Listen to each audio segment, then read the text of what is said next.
Assalamualaikum warahmatullahi wabarakatuh. Perkenalkan, nama saya Razino Pedro Aliefri dari kelas F Hukum Tata Negara NPM 2021020245. Saya akan mengerjakan tugas UAS mata kuliah fikih ibadah dosen pengampu Bapak Muhammad Irfan. Materi yang pertama yang akan saya jelaskan adalah tentang toharoh. Toharoh menurut bahasa berarti bersuci. Menurut syara atau istilah adalah membersihkan diri, pakaian, tempat, dan benda-benda lain dari najis dan hadas menurut cara-cara yang ditentukan oleh syariat Islam. Dalam beberapa kitab fikih seperti kitab Al-Fiqh Al-Islami wa Adilatuhu karya Wahbah Az-Zuhaili bahwa toharo secara bahasa berarti bersuci dan toharo juga bermakna an-nasfah, yaitu kebersihan. Maka toharo secara istilah bisa diartikan sebagai kegiatan bersuci dan membersihkan diri. Toharo atau bersuci menurut pembagiannya dapat dibedakan menjadi dua bagian, yaitu yang pertama, bersuci lahiriah. Beberapa contoh bersifat lahiriah adalah membersihkan diri, tempat tinggal, dan lingkungan dari segala bentuk kotoran, hadas, dan najis. Membersihkan diri dari najis adalah membersihkan badan, pakaian, atau tempat yang didiami dari kotoran sampai hilang rasa bau dan warnanya. Yang kedua adalah bersuci batiniah. Bersuci batiniah adalah membersihkan jiwa dari kotoran batin berupa dosa dan perbuatan maksiat seperti iri, dengki, takabur, dan lain-lain. Cara membersihkannya dengan taubat nasuha, yaitu mohon ampunan dan berjanji tidak akan mengulanginya lagi. Macam-macam dan tata cara toharoh.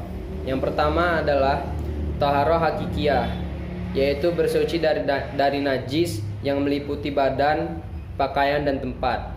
Dan yang kedua adalah toharoh hukmiyah, yaitu bersuci dari hadas.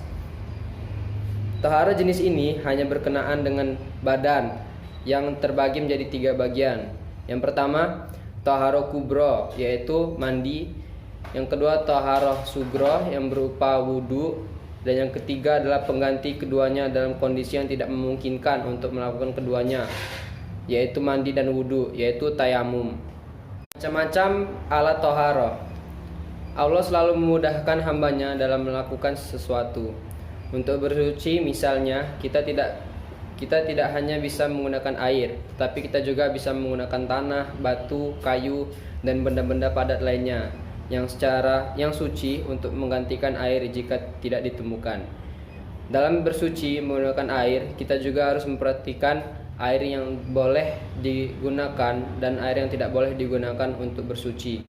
Macam-macam air yang dapat digunakan untuk bersuci adalah air mutlak, yaitu air yang suci dan mensucikan, yaitu air hujan, air sumur, air laut, air sungai, air danau atau telaga, air salju, dan air embun.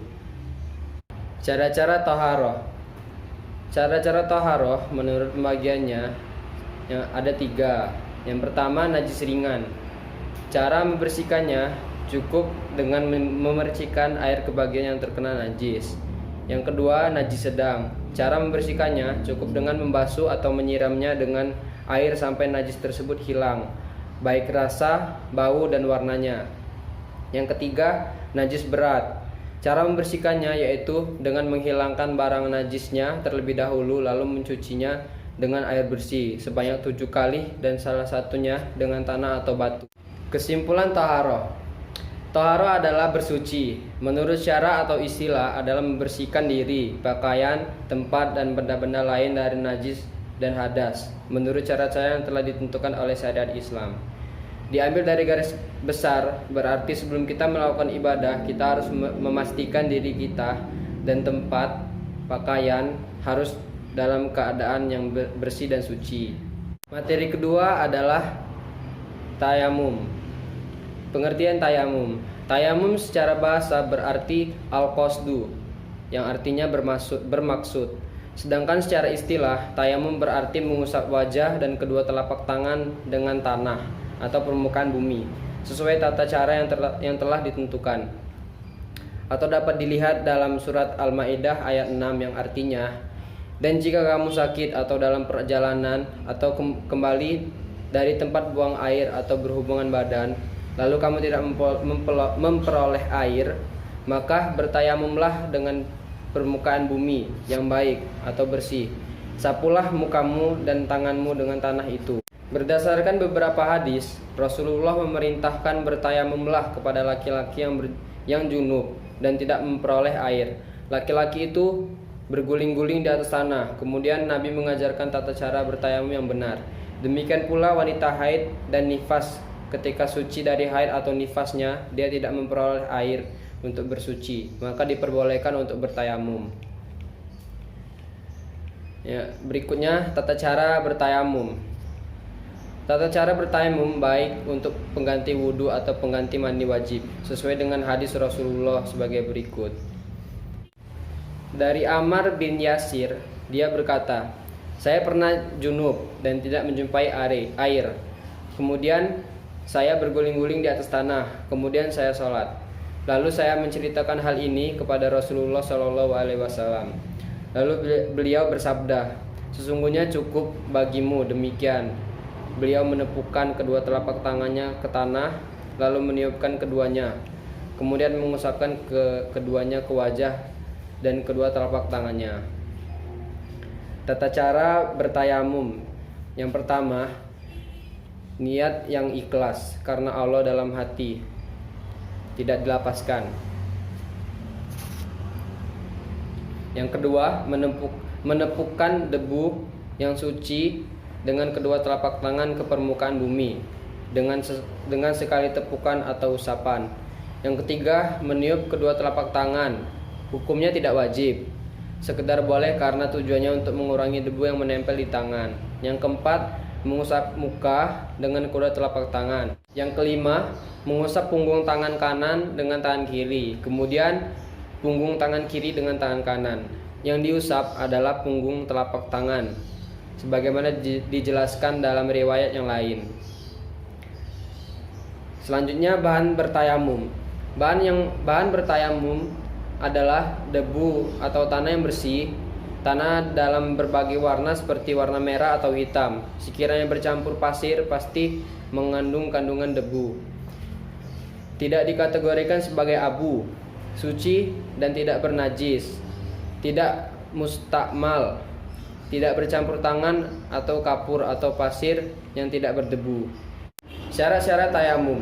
Yang pertama, tidak memperoleh air dan sudah berusaha mencarinya tetapi tidak menjumpainya. Yang kedua, berhalangan menggunakan air seperti sedang sakit. Apabila terkena air, penyakitnya akan bertambah parah. Yang ketiga, telah masuk waktu sholat. Yang keempat, dengan tanah atau debu yang suci. Adapun hal-hal yang memperbolehkan tayamum. Yang pertama, karena sakit. Yang kedua, karena berpergian. Yang ketiga, karena tidak mendapatkan air. Kesimpulan tayamum. Jadi, tayamum adalah pengganti bersuci dengan air untuk melaksanakan sholat. Secara etimologis atau bahasa, tayamum berarti kehendak atau al-qasdu, atau kehendak melakukan hal tertentu. Dalam istilah fikih, tayamum diartikan sebagai proses mengusapkan debu atau tanah yang suci pada muka dan kedua tangan sebagai pengganti wudhu dan mandi besar untuk dapat melaksanakan ibadah seperti sholat. Tayamum wajib dilakukan pada saat air tidak ada atau kondisi ketika seseorang tidak bisa menggunakan air. Tayamum sah dilakukan jika mengerjakan semua rukun dan syarat-syarat sah tayamum. Tayamum juga bisa dilakukan dengan dinding. Lanjut ke materi terakhir, yaitu zakat. Pengertian zakat. Zakat menurut istilah agama Islam artinya kadar harta yang tertentu yang diberikan kepada yang berhak menerimanya dengan beberapa syarat. Hukumnya, zakat adalah salah satu rukun Islam yang kelima, fardu ain atas tiap-tiap orang yang cukup syarat-syaratnya. Zakat mulai diwajibkan pada tahun kedua Hijriyah. Firman Allah Subhanahu wa taala dalam surat An-Nisa ayat 77. Dirikanlah salat dan bayarkanlah zakat hartamu. Dalam surat At-Taubah ayat 103, ambillah dari harta mereka sedekah atau zakat untuk membersihkan mereka dan menghapuskan kesalahan mereka. Orang yang berhak menerima zakat. Orang yang berhak menerima zakat hanyalah mereka yang telah ditentukan Allah SWT dalam Al-Quran. Mereka terdiri atas 8 golongan. Firman Allah SWT, sesungguhnya zakat-zakat itu hanyalah untuk orang-orang fakir, orang-orang miskin, pengurus-pengurus zakat, para mu'alaf yang dibujuk hatinya untuk memerdekakan budak, orang-orang yang berhutang untuk jalan Allah, dan untuk mereka yang sedang dalam perjalanan, sebagai suatu ketetapan yang diwajibkan Allah, dan Allah Maha mengetahui lagi Maha bijaksana. Terdapat dalam surat At-Taubah ayat 60. Menurut mazhab Syafi'i, fakir adalah orang-orang yang tidak mempunyai harta atau usaha, atau mempunyai harta atau usaha yang kurang dari 1/2 kecukupannya, dan tidak ada orang yang berkewajiban memberi belanjanya. Miskin adalah orang yang mempunyai harta atau usaha sebanyak 1/2 kecukupannya atau lebih, tetapi tidak mencukupi. Yang dimaksud dengan kecukupan ialah cukup menurut umur, biasanya 62 tahun. Maka yang mencukupi dalam masa tersebut dinamakan kaya, tidak boleh diberi zakat. Ini dinamakan kaya dengan harta. Apabila suatu hari penghasilannya tidak mencukupi, hari itu dia boleh menerima zakat. Amil adalah semua orang yang bekerja mengurus zakat, sedangkan dia tidak mendapatkan upah selain dari zakat itu. Mu'alaf ada 4 macam. Yang pertama, orang yang baru masuk Islam. Yang kedua, orang yang berpengaruh dalam kaumnya. Yang ketiga, orang Islam yang berpengaruh terhadap kafir. Yang keempat, orang yang menolak kejahatan, orang yang anti zakat. Hamba adalah yang dijanjikan oleh tuannya bahwa dia boleh menebus dirinya. Hamba itu diberi zakat sekedar untuk menebus dirinya. Berhutang ada 3 macam. 1, orang yang berhutang karena mendamaikan 2 orang yang berselisih. 2, orang yang berhutang untuk kepentingan dirinya sendiri pada keperluan mubah atau yang tidak mubah, tetapi dia sudah bertaubat. Yang ketiga, orang yang berhutang karena menjamin utang orang lain, sedangkan dia dan orang yang dijaminnya itu tidak dapat membayar utang. Sabilillah adalah balantara yang membantu dengan kehendaknya sendiri, sedangkan dia tidak mendapatkan gaji yang tertentu dan tidak pula mendapatkan bagian dari harta yang disediakan untuk keperluan peperangan dalam kesatuan bala tentara. Musafir, orang yang mengadakan perjalanan dari negeri zakat atau melalui negeri zakat. Kedua, orang yang tidak berhak menerima zakat. Sebagaimana telah dijelaskan, orang-orang yang berhak menerima zakat ada 8 golongan, dan orang-orang yang tidak berhak menerima zakat ada 5 golongan. Sebagaimana penjelasan berikut ini. Yang pertama, orang kaya dengan harta atau kekayaan dengan usaha dan penghasilan. Sabda Rasulullah SAW, tidak halal bagi orang kaya dan orang yang punya kekuatan tenaga mengambil sedekah atau zakat. Riwayat 5 orang ahli hadis selain Nasai dan Ibnu Majah. Yang kedua, hamba sahaya karena mereka mendapatkan nafkah dari tuan mereka. Yang ketiga, keturunan Rasulullah SAW. Yang keempat, orang yang tanggungan yang berzakat. Artinya orang yang berzakat tidak boleh memberikan zakatnya kepada orang yang dalam tanggungannya dengan nama fakir atau miskin, sedangkan mereka mendapat nafkah yang mencukupi. Yang kelima, orang yang tidak beragama Islam. Benda yang wajib dizakati. Yang pertama, binatang ternak. Jenis binatang yang wajib dikeluarkan atau dizakati ialah kambing, domba, lembu, kerbau, dan unta. Syarat-syarat wajibnya. Yang pertama, orang Islam. Yang kedua, orang merdeka. Yang ketiga, milik sebenarnya. Yang keempat, sampai nisabnya. Yang kelima, cukup setahun. Yang keenam, makanannya dari penggembala, bukan dari rumput belian. Yang ketujuh, binatang itu tidak dipergunakan untuk bekerja atau perniagaan seperti angkutan dan sebagainya.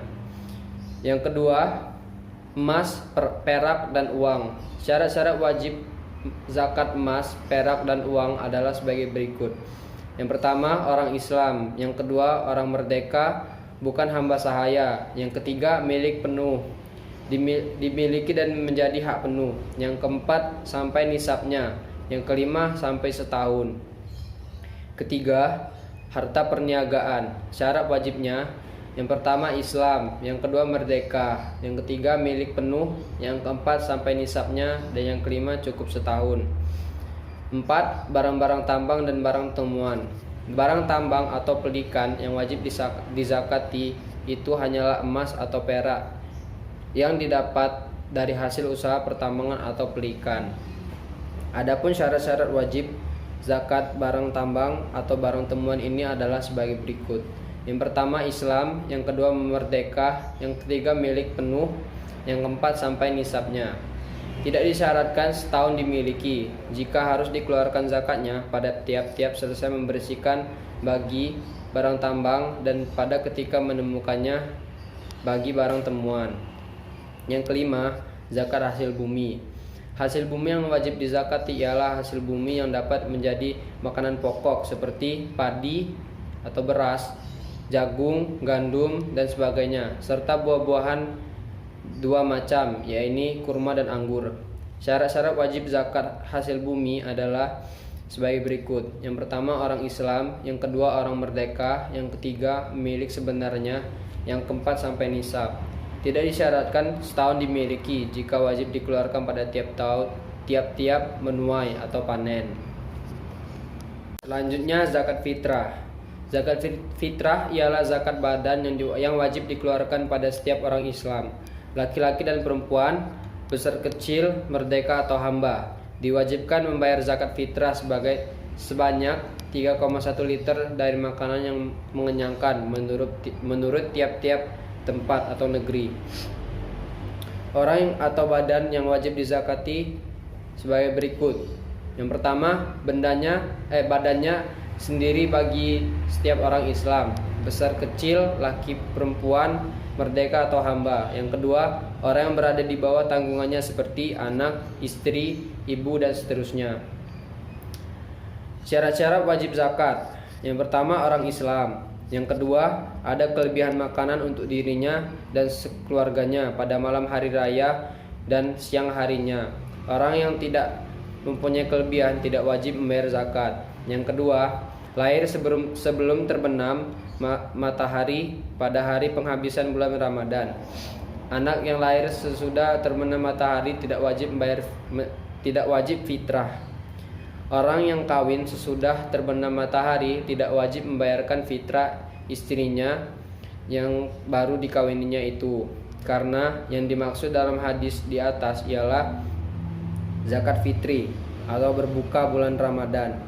Yang dinamakan berbuka dari bulan Ramadan ialah malam harinya. Jadi malam hari raya itulah waktu wajibnya fitrah. Selanjutnya nisab. Jumlah minimum mulai wajib dikeluarkan zakat. Barang-barang yang wajib dikeluarkan zakatnya dan orang-orang atau golongan-golongan yang berhak menerima zakat itu telah diatur dan ditentukan dalam syariat Islam dan akan diterangkan kemudian. Dinamakan zakat karena harta yang dikeluarkan itu membersihkan semua harta yang disakati dan memelihara pertumbuhannya.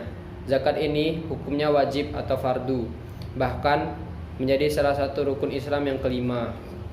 Kesimpulan zakat. Zakat artinya pembersihan, dari membersihkan atau pertumbuhan atau tumbuh. Sebagian harta yang wajib diberikan kepada orang-orang tertentu dengan syarat-syarat yang tertentu pula. Zakat adalah salah satu rukun Islam yang kelima yang hukumnya wajib atau fardu atas tiap-tiap orang yang cukup syarat-syaratnya. Zakat terbagi dalam benda yang wajib dizakati, nisab, orang-orang atau golongan-golongan yang berhak menerima zakat dan tidak menerima zakat, dan zakat fitrah. Sekian penjelasan mengenai materi toharoh, tayamum, dan zakat dari saya. Apabila ada kesalahan kata dan tutur kata yang tidak baik, saya mohon maaf. Kepada Allah saya mohon ampun. Saya akhiri. Wassalamualaikum warahmatullahi wabarakatuh.